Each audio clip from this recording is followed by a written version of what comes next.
Assalamualaikum warahmatullahi wabarakatuh. Bertemu lagi dengan Bapak di mata pelajaran Sejarah Peminatan kelas 11. Untuk materi kali ini kita akan melanjutkan pembahasan tentang peristiwa-peristiwa penting yang terjadi di Eropa ya. Salah satunya mungkin kalian kemarin sudah membaca tentang Renaissance.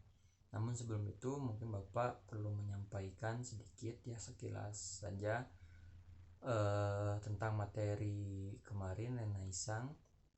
Jadi secara garis besar mungkin di Eropa ketika itu sebelum adanya Renaissance, Eropa mengalami abad kegelapan ya. Beberapa sejarawan menyebutnya abad kegelapan, ada juga yang menyebut abad gereja ya, atau juga itulah the dark age ya, abad kegelapan. Mengapa demikian? Karena ketika itu di Eropa tidak berkembang sama sekali yang namanya ilmu pengetahuan. Segala sesuatunya itu dikuasai oleh gereja ya. Jadi gereja sangat mendominasi kehidupan politik dan juga kehidupan sosial masyarakat di Eropa ketika itu, termasuk juga agama ya. Jadi sangat mendominasi. Nah, untuk merespon abad gereja ini, kemudian nanti lahirlah kaum humanis ya, kaum humanis yang pada akhirnya melahirkan Renaissance, atau kalian mungkin sudah baca kembali ya kemarin, sudah membaca kemarin, Renaissance itu adalah lahir kembali ya. Lahir kembali di sini apa? Jadi ketika itu orang-orang Eropa mendambakan lahirnya kembali kebudayaan Eropa sebelum abad kegelapan atau abad gereja ya. Yang mana perlu diketahui juga, sebelum abad kegelapan atau abad gereja itu Eropa sangat maju ya dalam bidang kebudayaan. Salah satunya mungkin ada peradaban seperti Romawi kuno ya, Yunani kuno, dan itulah yang membuat kaum humanis ingin membangkitkan kembali kejayaan di masa lampau ya itu. Kemudian lahirlah Renaissance. Nah, setelah Renaissance itu sendiri nanti mulai berkembang lagi ya. Salah satunya ada merkantilisme.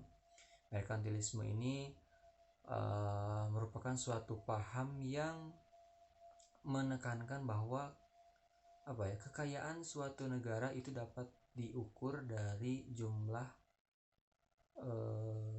cadangan emas yang dimiliki ya, sehingga nanti dari paham merkantilisme ini melahirkan paham-paham kolonialisme dan imperialisme. Ini cikal bakal adanya kolonialisme dan imperialisme ya, merkantilisme ini sendiri. Kemudian juga peristiwa penting di Eropa ya yang akan kita bahas kali ini, yaitu reformasi gereja ya. Nah, reformasi gereja sebenarnya reformasi gereja atau disebutnya sisma ya. Ada sisma 1, ada sisma 2. Sisma 1 itu adalah perubahan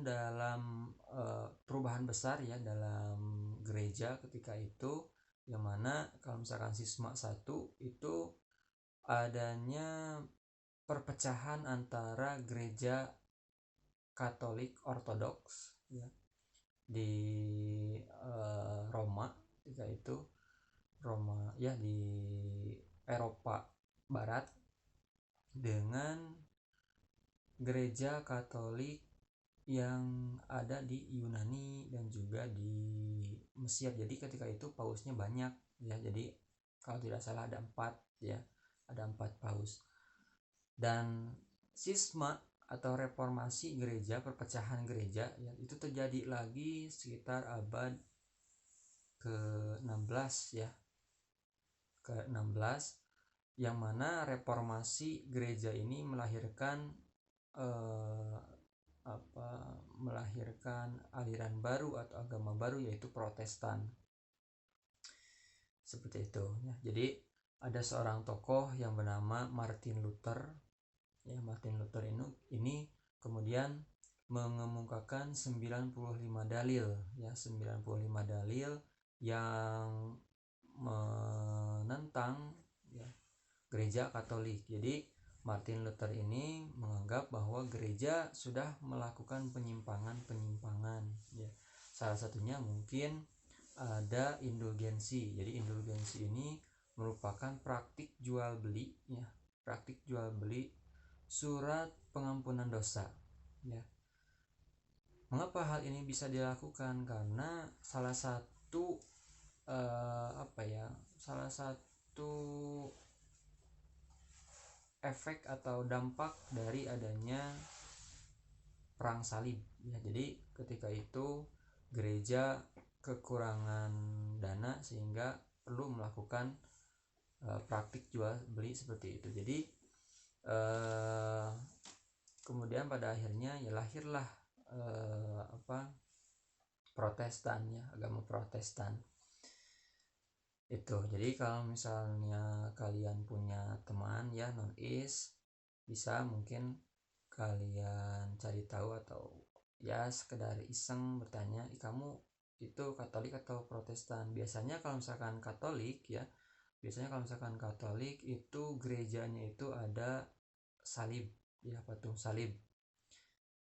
Sementara kalau misalkan yang Protestan itu hanya gambar gambar salibnya saja, jadi tidak ada patungnya biasanya, seperti itu. Itulah yang kemudian sekarang berkembang ya di Indonesia. Kenapa ada Kristen Katolik, ada Kristen Protestan? Sebenarnya tidak tepat ya pengucapan Kristen Katolik ataupun Kristen Protestan, tidak ya. Yang benar itu adalah agama atau Katolik ya. Kalau misalkan Kristen itu identik dengan Protestan sekarang ya, seperti itu. Ini reformasi gereja. Peristiwa penting lainnya pada atau ketika itu di Eropa ya, setelah reformasi gereja juga ada Aufklärung ya. Aufklärung ini merupakan suatu periode di mana rasio manusia dianggap mampu membuat kemajuan ilmu pengetahuan ya. Jadi kalau misalkan di abad pertengahan ya, atau abad the Dark Age ya, abad gereja, itu segala sesuatunya dikuasai oleh gereja. Nah kalau misalkan Aufklärung itu mulai bahwa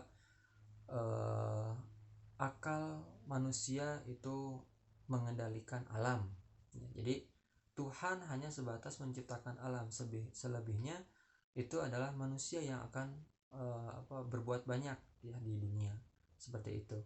Itu abad atau Aufklärung ya, abad pencerahan.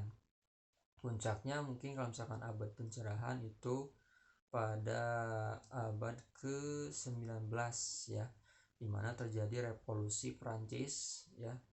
Revolusi Prancis yang melahirkan pemikiran atau slogan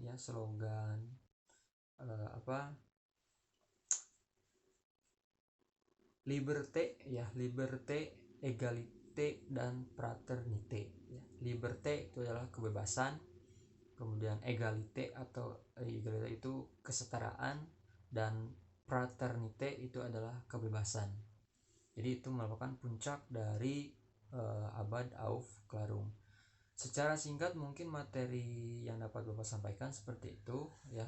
Selebihnya mungkin kalian bisa mencari ya, ini hanya sebagai pengantar, hanya materi secara garis besar.